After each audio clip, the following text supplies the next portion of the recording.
पर्यावरण अध्ययन का टॉप 20 एमसीक्यू क्वेश्चन रिव्यू करने वाले हैं। अभी कथन है, पर्यावरण अध्ययन की कक्षा में पुस्तकालय केवल सूचना प्राप्ति का केंद्र न होकर एक सक्रिय अधिगम संसाधन है। यह अभिकथन सत्य है कि जो पर्यावरण अध्ययन या जो इन्वायरमेंटल स्टडी की कक्षा में जो लाइब्रेरी है, यह पुस्तकालय है, केवल सूचना प्राप्ति का केंद्र न होकर एक सक्रिय अधिगम संसाधन है। ये जो अभिकथन ये सत्य है। कारण दिया गया, रीजन, पुस्तकालय छात्रों को विभिन्न लेखकों के दृष्टिकोणों की तुलना करने और स्वयं के निष्कर्ष विकसित करने का अवसर प्रदान करता है। ये कारण भी सत्य कि जो पुस्तकालय है या लाइब्रेरी छात्रों को या स्टूडेंट्स को ये विभिन्न लेखकों के जो अलग अलग जो लेखक है या राइटर्स है उनके जो दृष्टिकोण या जो अप्रोच की तुलना करने और उस स्वयं के निष्कर्ष विकसित करने का अवसर प्रदान करता है। ये कारण भी सत्य है और कारण अभिकथन की व्याख्या भी कर रहे हैं। तो इसका आंसर हो जाएगा ऑप्शन सी, जिसमें असर्शंस और रीजन दोनों सही हैं, अभिकथन और कारण दोनों सही हैं और कारण जो है अभिकथन की सही व्याख्या करता है। तो इसका आंसर हो जाएगा ऑप्शन सी।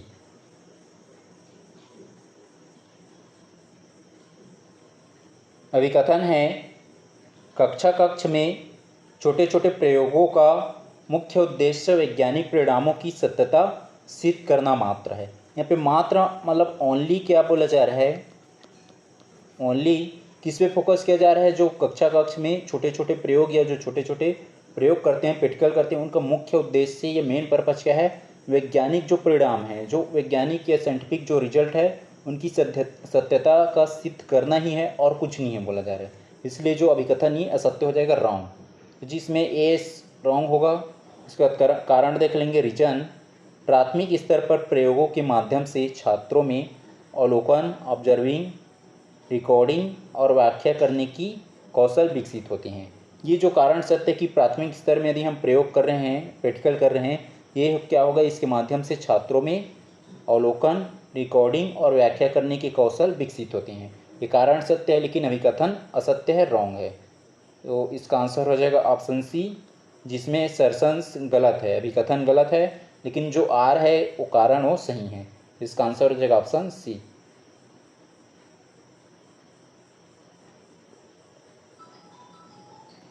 क्वेश्चन है, कक्ष गतिविधियों के विशिष्ट लक्ष्यों को सुमेलित करें। यहाँ पे हमें सुमेलित करना है जो कक्ष की जो एक्टिविटीज़ है उनके विशिष्ट लक्ष्य या मेन टारगेट या लक्ष्य क्या है उनको सुमेलित करना है। फिर यह है प्रोजेक्ट कार्य ये कक्ष की गतिविधि है, इनकी जो विशिष्ट लक्ष्य क्या है, तो जो कक्ष में जो प्रोजेक्ट कार्य है उसकी विशिष्ट लक्ष्य ये है कि व्यवहारिक समस्या का समाधान करना और नेतृत्व करना। ये होता है प्रोजेक्ट कार्य विधि के माध्यम से। पी का हो जाएगा 4, पी का 4।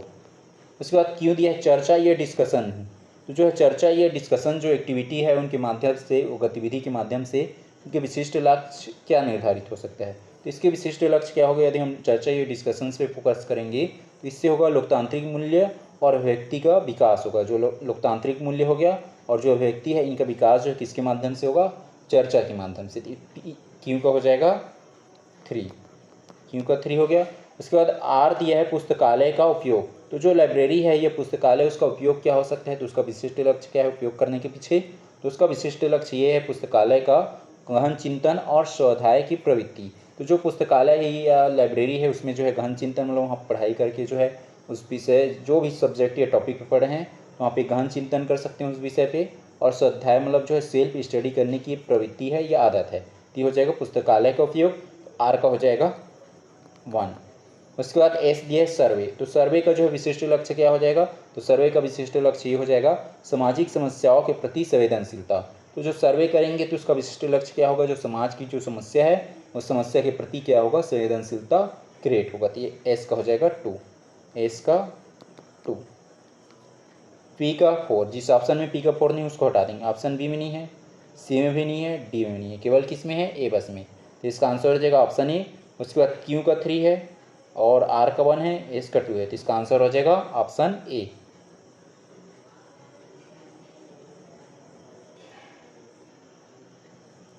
क्वेश्चन है, प्रायोगिक सामग्री के प्रकार और उदाहरणों को सम्मिलित करें।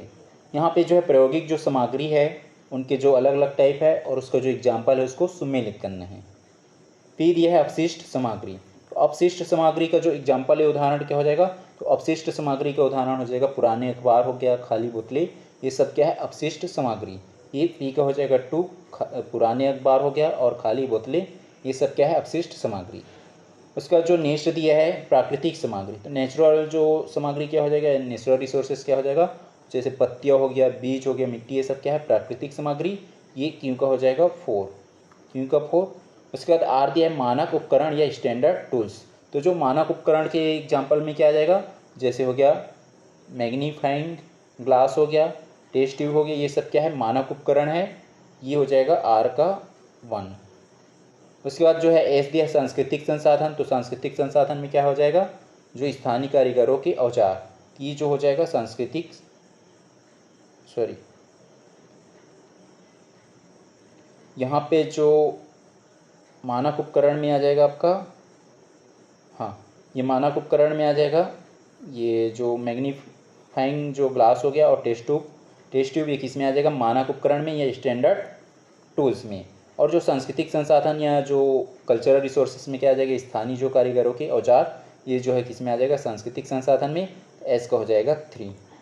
पी का है 2।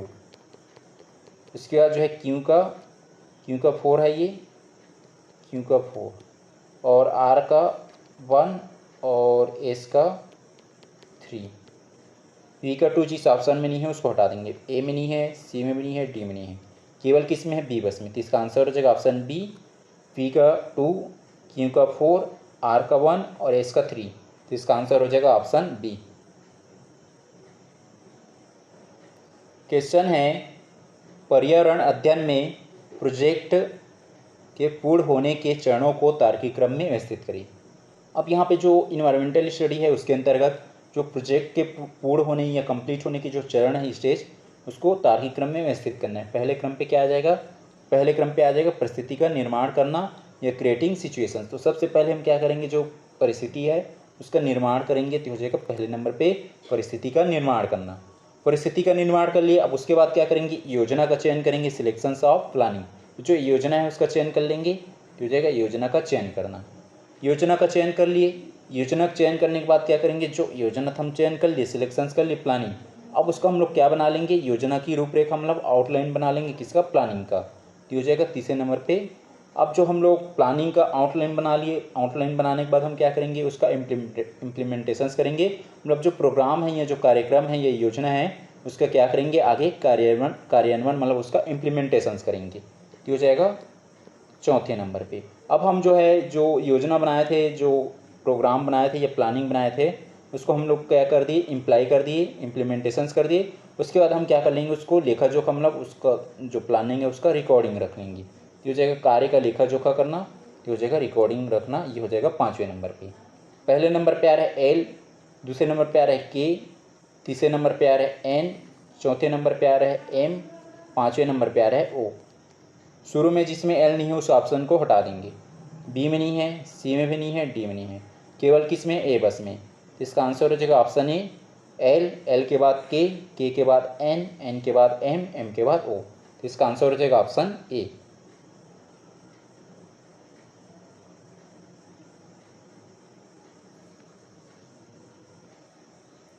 क्वेश्चन है एक अच्छी कक्षा कक्ष की गतिविधि के संगठन ऑर्गेनाइजेशंस के चरणों का सही क्रम क्या होगा। इसमें जो है पहले क्रम पे आ जाएगा ये समूह का गठन करना। सबसे पहले क्या करेंगे, समूह है या जो ऑर्गेनाइजेशन है उसका गठन करेंगे, तो हो जाएगा पहले क्रम पे समूह का गठन कर लिए। गठन करने के बाद क्या करेंगे, जो निर्देशों का स्पष्टीकरण, जो भी इंस्ट्रक्शंस है, जो भी निर्देश है उसको स्पष्ट कर लेंगे, स्पष्टीकरण कर लेंगे, तो हो जाएगा दूसरे नंबर पे। अब जो है नेक्स्ट तीसरे नंबर पे क्या हो जाएगा, जो सामग्री का वितरण, हम तो जो है समूह का गठन कर लिए, निर्देश दे दिए, अब आगे क्या करेंगे, जो भी सामग्री है उसको डिस्ट्रीब्यूट कर देंगे, तो हो जाएगा सामग्री का वितरण, ये तीसरे नंबर पे हो जाएगा। फिर चौथे नंबर पे क्या हो जाएगा, गतिविधि का निष्पादन, जो भी एक्टिविटी है उसका हम निष्पादन करेंगे मतलब इम्प्लीमेंट करेंगे, तो हो जाएगा चौथे नंबर पे। और लास्ट में क्या हो जाएगा, निष्कर्ष और साझाकरण, जो भी हमारे पास कंक्लूजन आएगा और उसको हम लोग क्या कर देंगे, साझाकरण मतलब शेयर करेंगे, तो हो जाएगा पाँचवें नंबर पे। पहले नंबर पे क्या है एल, दूसरे नंबर पे के, तीसरे नंबर पे M, चौथे नंबर पे N और पाँचवें नंबर पे O। शुरू में जिसमें L नहीं है उसको हटा देंगे, B में नहीं है, C में नहीं है, L के बाद के A में नहीं है, ते भी हट जाएगा। तो इसका आंसर हो जाएगा ऑप्शन डी, L, L के बाद K के बाद M, M के बाद N, N के बाद O। तो इसका आंसर हो जाएगा ऑप्शन डी, ए भी हट गया। पर्यावरण अध्ययन में, इन्वायरमेंट स्टडी में सर्वे की सीमाओं और चुनौतियों के बारे में कौन से कथन सही हैं? सही कथन की चुनाव करना है। पहला कथन दिया एल, यह बहुत अधिक समय लेने वाली प्रक्रिया हो सकती है। तो ये जो सर्वे विधि है या जो सर्वे मेथड है, ये जो क्या है, इनकी चुनौतियाँ या सीमा ये है कि जो हम यदि सर्वे मेथड की या सर्वे विधि के थ्रू हम डाटा कलेक्शंस कर रहे हैं तो उस कंडीशंस में क्या होगा, यह बहुत अधिक समय लेने वाली प्रक्रिया हो सकती है। तो ये जो पहला कथन ये सत्य है, एल। उसका जो है दूसरा कथन दिया एम, छोटे बच्चों के लिए अपरिचित लोगों से डेटा लेना चुनौतीपूर्ण हो सकता है। तो ये जो कथन एम, ये भी सत्य है कि छोटे बच्चे हैं, उन लोग अपरिचित लोग जो जिसको जान नहीं रहे हैं उनसे डेटा कलेक्ट करेंगे, तो ये भी क्या है, चुनौतीपूर्ण हो सकता है। तो ये दूसरा कथन एम, ये भी सत्य है। तीसरा कथन दिया सर्वे से प्राप्त डेटा हमेशा 100% सटीक होता है।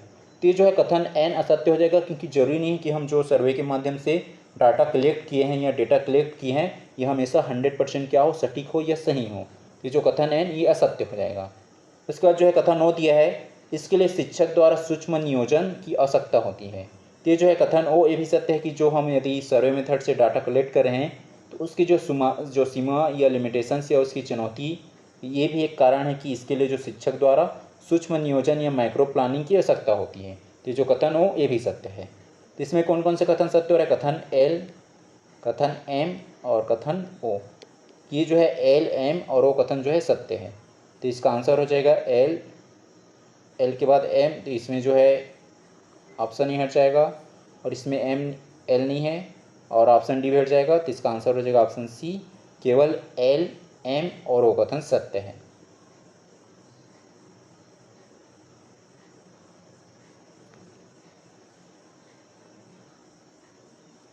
क्वेश्चन है, मूल्यांकन की नवीन प्रवृत्तियों के संदर्भ में सही कथनों का चयन करें।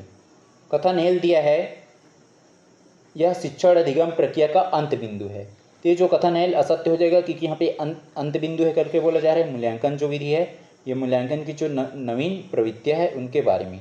ये जो कथन एल असत्य हो जाएगा। उसके बाद जो है कथन एम दिया है, इसमें सहपाठियों द्वारा मूल्यांकन शामिल होना चाहिए। ये जो कथन एम, ये सत्य है कि जो मूल्यांकन की जो नवीन प्रवृत्ति है उसमें ये है कि इसमें जो सहपाठियों द्वारा जो मूल्यांकन है ये शामिल होना चाहिए। उसके बाद जो है कथन एन दिया है, यह केवल संज्ञानात्मक पक्ष तक सीमित है। तो ये जो कथन एन, ये भी असत्य हो जाएगा, क्योंकि यहाँ पे बोला जा रहा है केवल संज्ञानात्मक पक्ष तक या कॉग्निटिव डोमेन तक ये लिमिट्स है। तो जो कथन एन, ये भी असत्य हो जाएगा। इसके बाद जो है कथन ओ दिया है, यह निदानात्मक और उपचारात्मक होना चाहिए। तो जो कथन हो, ये भी सत्य है कि जो ये मूल्यांकन विधि है कि जो नवीन प्रवृत्तियाँ ये है कि इसमें जो है निदानात्मक और उपचारात्मक दोनों विधि होना चाहिए। तो जो कथन हो, ये भी सत्य है। इसमें कौन कौन से कथन सत्य हो रहे हैं? कथन एम और कथन ओ। किस में दिया एम ओ? ऑप्शन ए में। तो इसका आंसर हो जाएगा ऑप्शन ए, केवल एम और ओ कथन सत्य है।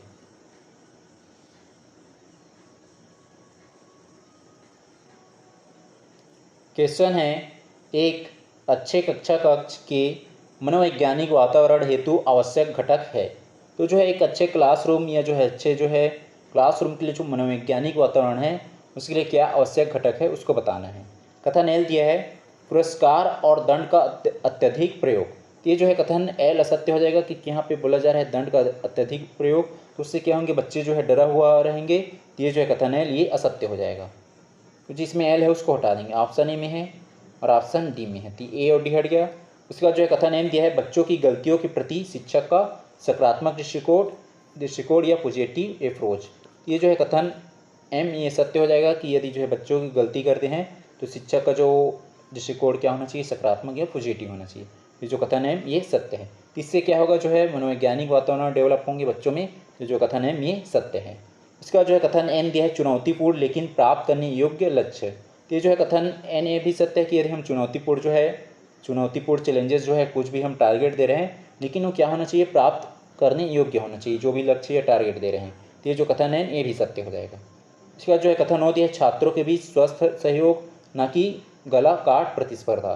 तो ये जो है कथन हो ये भी सत्य हो जाएगा यदि हम जो है सहयोग, स्वस्थ सहयोग को बढ़ावा देते हैं, ना कि जो है उसमें जो है एक दूसरे के प्रति जो है प्रतिस्पर्धा को बढ़ावा देंगे, तो ये जो है भी क्या होगा, उसमें मनोवैज्ञानिक वातावरण जो है डेवलप या क्रिएट नहीं हो पाएंगे। तो हम क्या करेंगे, स्वस्थ सहयोग ना कि जो है गला काट प्रतिस्पर्धा को बढ़ावा देना। इसलिए जो कथन ओ ये भी सत्य हो जाएगा। इसमें कौन कौन से कथन सत्य हो रहा है, कथन एम, एन और ओ, ये तीनों कथन सत्य है। और किस में दिए, M N O, option B में। तो इसका आंसर हो जाएगा ऑप्शन बी, जिसमें केवल एम, एन और ओ कथन सत्य है।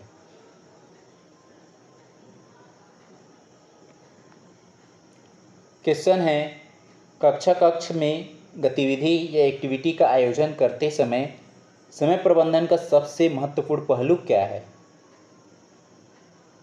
इसका आंसर है ऑप्शन बी, प्रत्येक बच्चे को अपनी गति से सीखने का पर्याप्त अवसर देना चाहिए। तो जो है ये समय प्रबंधन की सबसे महत्वपूर्ण पहलू ये है कि जो प्रत्येक बच्चा है, हर एक स्टूडेंट्स को अपनी गति से सीखने का पर्याप्त अवसर देना चाहिए। ये जो कथन पी ये ऑप्शन बी ये सत्य हो जाएगा। इसका आंसर हो जाएगा ऑप्शन बी।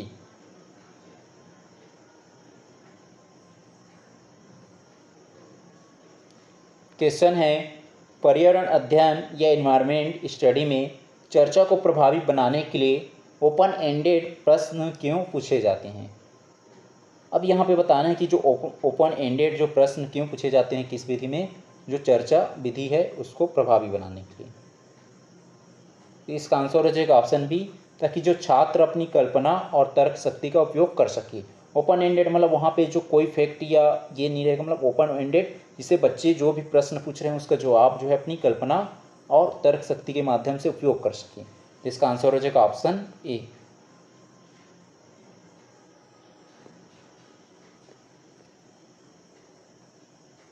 क्वेश्चन है, प्रयोग सामग्री के संकलन में स्वदेशी या स्थानीय तकनीक के उपयोग का क्या लाभ है। इसका आंसर हो जाएगा ऑप्शन बी, यह छात्रों को उनकी संस्कृति और व्यवहारिक विज्ञान से जोड़ता है।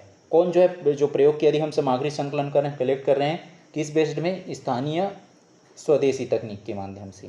का उपयोग का क्या लाभ है, तो इसका उपयोग ये है कि यह छात्रों को उनकी संस्कृति और व्यवहारिक विज्ञान से जोड़ता है। तो इसका आंसर हो जाएगा ऑप्शन बी।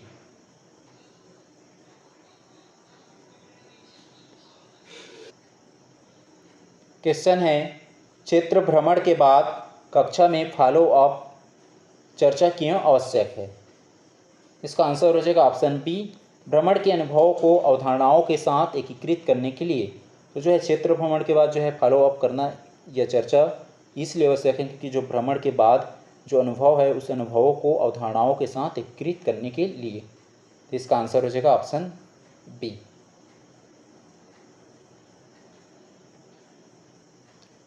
क्वेश्चन है, एक अच्छे कक्ष में भौतिक संसाधनों की व्यवस्था कैसी होनी चाहिए।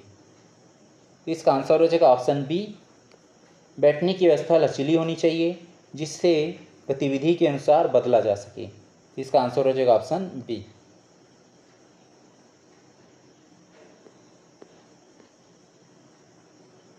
क्वेश्चन है, पुस्तकालय को सीखने के संसाधन के रूप में उपयोग करने के लिए सत्य कथन है। पहला कथन दिया है, छात्रों में स्वशिक्षा की क्षमता विकसित करता है। तो ये जो है कथन पहला ये सत्य हो जाएगा कि जो पुस्तकालय या लाइब्रेरी क्या करता है, ये छात्रों में स्वशिक्षा या सेल्फ लर्निंग की क्षमता को विकसित करता है। तो कथन पहला ये सत्य हो जाएगा। दूसरा कथन दिया है, पुस्तकालय का अर्थ केवल शांत बैठकर पढ़ना है। तो ये जो है कथन दूसरा असत्य हो जाएगा क्योंकि यहाँ पे केवल शांत बैठकर पढ़ने को फोकस किया जा रहा है, इसलिए कथन दूसरा ये असत्य हो जाएगा। तीसरा कथन दिया है, छात्रों को सूचना के विभिन्न स्रोतों से परिचित कराता है। तो तीसरा कथन ये भी सत्य हो जाएगा कि जो लाइब्रेरी या पुस्तकालय ये क्या करते हैं, बच्चों को सूचना के विभिन्न जो स्रोत है या सोर्स है उससे परिचित कराता है। तो तीसरा कथन ये भी सत्य हो जाएगा। इसमें कौन कौन से कथन सत्य हो रहा है, पहला और तीसरा। किसमें दिया पहला और तीसरा, ऑप्शन सी में। तो इसका आंसर हो जाएगा ऑप्शन सी, इसमें पहला और तीसरा कथन सत्य है।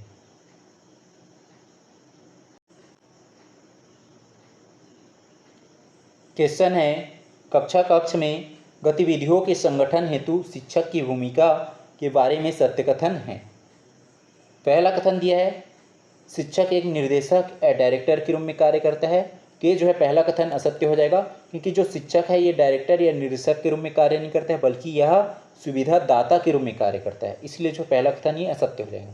ये दूसरा कथन सही हो जाएगा, शिक्षक एक सुविधा दाता के रूप में कार्य करता है। तीसरा कथन दिया है, शिक्षक एक सह अन्वेषक या को एक्सप्लोरर के रूप में बच्चों के साथ सीखता है। तो तीसरा कथन ये भी सत्य हो जाएगा। इसमें कौन कौन से कथन सत्य हो रहे हैं? दूसरा और तीसरा। तो इसका आंसर हो जाएगा ऑप्शन बी, जिसमें केवल दूसरा और तीसरा दोनों कथन सही हैं।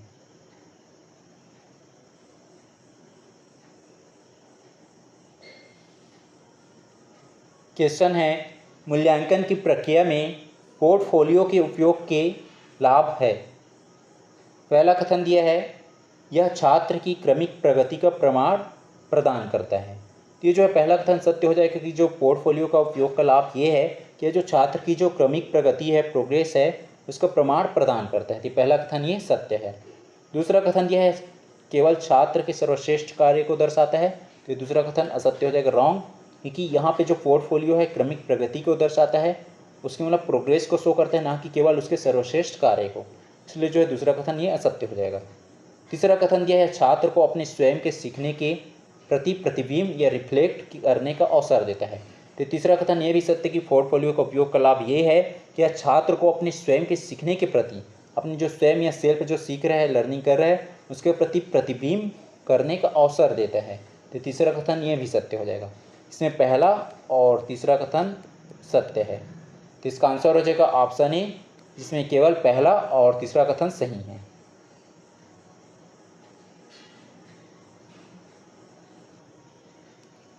क्वेश्चन है, निम्न में से कौन सा कथन गतिविधि आधारित शिक्षण के बारे में सही नहीं है।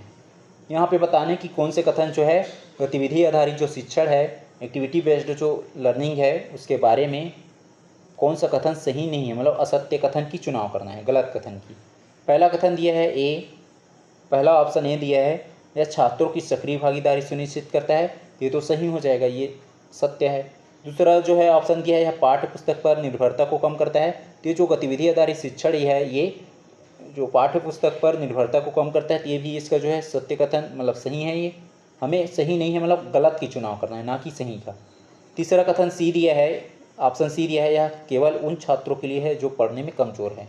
तो ये तीसरा कथन या तीसरा जो ऑप्शन सी है, ये असत्य हो जाएगा, गलत, और हमें गलत कथन की चुनाव करना था। तो इसका आंसर हो जाएगा ऑप्शन सी।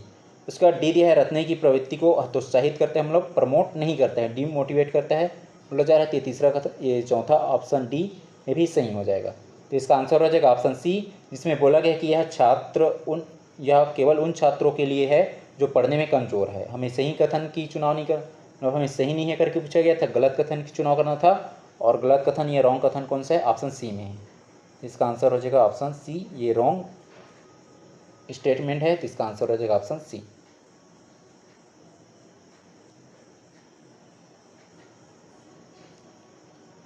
क्वेश्चन है, कक्षा कक्ष की गतिविधियों के दौरान सामग्री प्रबंधन के संबंध में कौन सा कथन गलत है।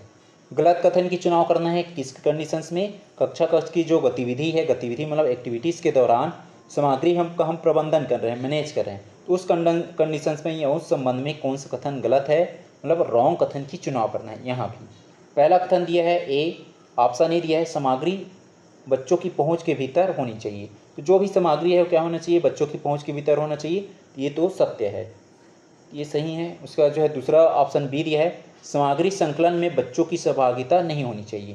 तो ये जो है दूसरा ऑप्शन बी ये गलत हो जाएगा, क्योंकि यहाँ पे बोला गया सामग्री की संकलन में बच्चों की सहभागिता मतलब पार्टिसिपेशंस नहीं होना चाहिए, बच्चों की कोई भूमिका नहीं होनी चाहिए बोला जा रहा है। इसलिए जो है ये दूसरा ऑप्शन बी असत्य हो जाएगा, रॉन्ग। हमें गलत कथन की ही चुनाव करना था, तो इसका आंसर हो जाएगा ऑप्शन बी। उसका जो है सी दिया है, सामग्री कम लागत वाली और पर्यावरण के अनुकूल होनी चाहिए। तो ये भी जो है पॉजिटिव है, मतलब ये संबंध में सही कथन है। तो ये सी भी हमारा आंसर नहीं होगा, सी भी हट जाएगा, मतलब ये सही कथन है। और उसके बाद डी दिया है, सामग्री का उपयोग सुरक्षित तरीके से किया जाना चाहिए। तो ये भी सही है। हमें जो है गलत कथन की चुनाव करना था, तो गलत कथन कौन है? ऑप्शन डी में है। तो इसका आंसर हो जाएगा ऑप्शन डी।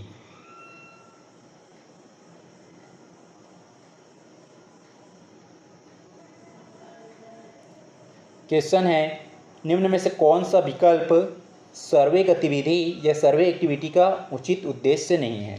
मतलब यहाँ पे हमें गलत कथन की चुनाव करना है। यहाँ भी जो सर्वे विधि या गतिविधि का उचित उद्देश्य नहीं है उसके बाद उसको चयन करना है।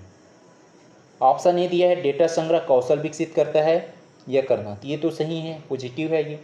इसके बाद जो है दूसरा ऑप्शन दिया है समुदाय के साथ अंतःक्रिया बढ़ाना, ये भी जो है इसका उद्देश्य है, ये भी है उसका उद्देश्य।